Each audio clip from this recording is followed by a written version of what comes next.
Pulau Kerajaan adalah salah satu dari banyak pulau yang ada di Kabupaten Kota Baru, Kalimantan Selatan.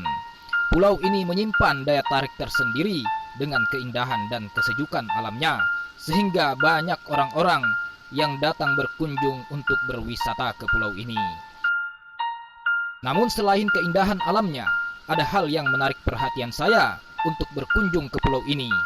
Ialah keberadaan Laso Batu yang dipercayai berkeramat oleh sebagian masyarakat di Pulau Kerajaan dan memiliki cerita mistis di baliknya.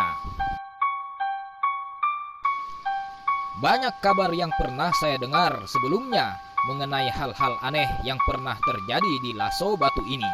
Pernah seseorang kesurupan hingga lehernya terpelintir 360 derajat, tampak sangat aneh. Namun setelah sosok yang merasukinya keluar dari tubuhnya, lehernya kembali normal seperti biasa dan tak ada bekas luka sama sekali. Konon hal ini terjadi akibat memperbuat sesuatu yang dilarang di Laso Batu ini.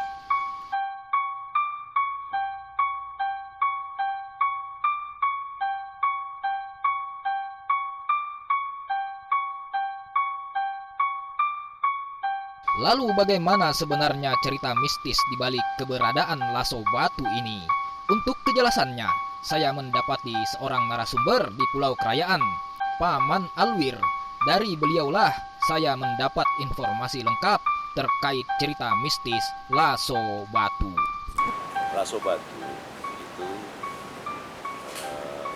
sampai saat ini kan berdiri kokoh, tertancap kokoh di sana sejak mulai dari kita belum lahir itu sudah ada.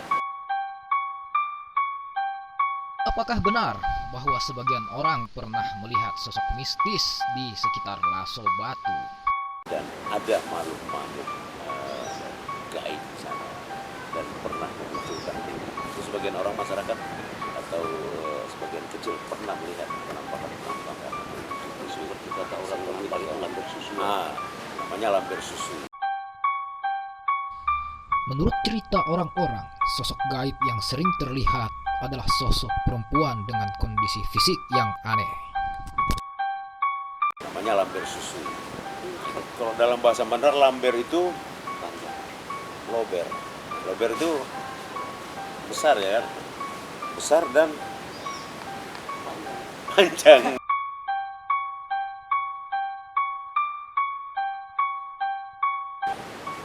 Dulu, karena kampung ini tidak ada, artinya tidak ada penghuni sama sekali.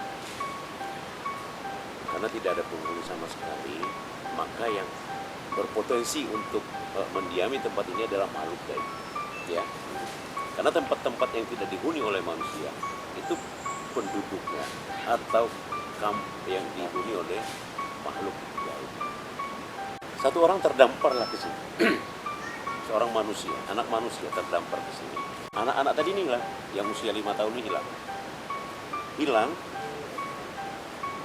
Otomatis karena dia hilang, tidak berwujud di tempat dia terdampar itu, dikuasai atau diambil dan disembunyikan oleh makhluk halus itu. Putri, lamber susu itu adalah seorang putri. Ya, lamber susu itu seorang putri. Disembunyikan sih yang saya sebut namanya Bala Aru. Hingga waktunya anak manusia bernama Bala Aruwung dewasa di alam gaib, maka Putri Lamber Susu ingin menjadikan ia sebagai suaminya. Singkat cerita, dipersiapkanlah prosesi pernikahan antara Bala Aruwung dan Putri Lamber Susu di kerajaan gaib ini. Oleh karena perkembangan zaman, pulau ini sudah mulai terlihat oleh makhluk manusia seperti kita. Ada satu keluarga itu untuk mendiami kampung ini. Jadi satu keluarga itu 4 orang datang ke sini. Di mana anak gadisnya itu bernama Sibira, yang sekarang itu namanya ada di bagian dari Pulau Kerajaan ini, Pak. Pulau Kira-Kira. Ya. Namun 2 hari sebelum hari pernikahannya, Bala Aruwung tersadar dari alam gaib karena mendengar kebisingan dari alam nyata. Kebisingan ini timbul karena adanya aktivitas seorang wanita dari bangsa manusia bernama Birah. terbangunlah orang yang disembunyikan oleh makhluk gaib. Si Birah ini pingsan. Pingsan. Begitu pingsan si Birah, diambillah si Bala Arwung, bawa pulang ke rumah. Dibawa pulang ke pondoknya. Si Bala Arwung pun berinisiatif mandi di pantai. Dia bersihkan rambutnya, ya tampil seperti pria perkasa, ya, seperti pria tampan yang luar biasa ketampanannya, membuat si Birah ini jatuh cinta, dinikahkan pada saat itu. Yang dialami oleh Bala Arwung tentu saja menyebabkan Putri Lamber Susu di kerajaan gaib tak senang hati. Disebabkan perbedaan dimensi waktu, Putri Lamber Susu di kerajaan gaib menunggu 1 hari lagi untuk pernikahan, sementara Bala Arwung yang sudah berada di alam nyata telah hidup bahagia selama hampir 1 tahun bersama Birah, istrinya. Putri Lamber Susu mengerahkan pasukannya untuk menjemput Bala Arwung dan mengembalikannya ke alam gaib. Jadi si Bala Arwung ini bingung, yang mana sebenarnya manusia, yang mana sebenarnya alam gaib. Si Bala Arwung ini bingung. Jadi aku harus memilih siapa? Marah mereka yang ada di dalam gaib, di alam gaib. Dibelah pulau ini supaya si Birah terpisah dengan Bala Arwung. Dibelah pulau dengan kekuatan mereka, terlempar satu pulau kecil. Pulau Birah. Itu Pulau Birah yang ya, Pulau Birah. Dibelah lagi karena sudah melahirkan di tempat itu, si Birah ini melahirkan di tempat itu, belah lagi menjadi anak Pulau Raya. Nah, jadi bagian-bagian pulau yang lainnya kemana lah itu? Kerambecu itu.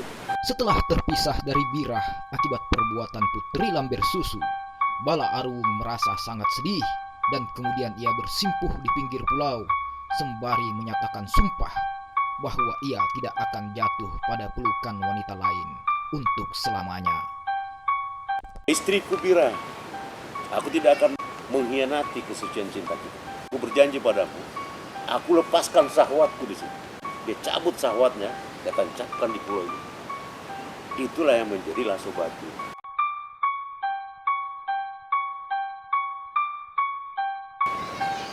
Lasso batu itu adalah bukti kesetiaan pria kepada istri.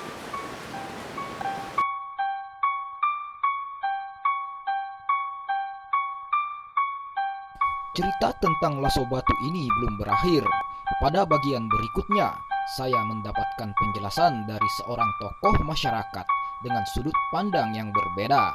Nantikan video selanjutnya dan jangan lupa subscribe, like, dan berikan komentar Anda.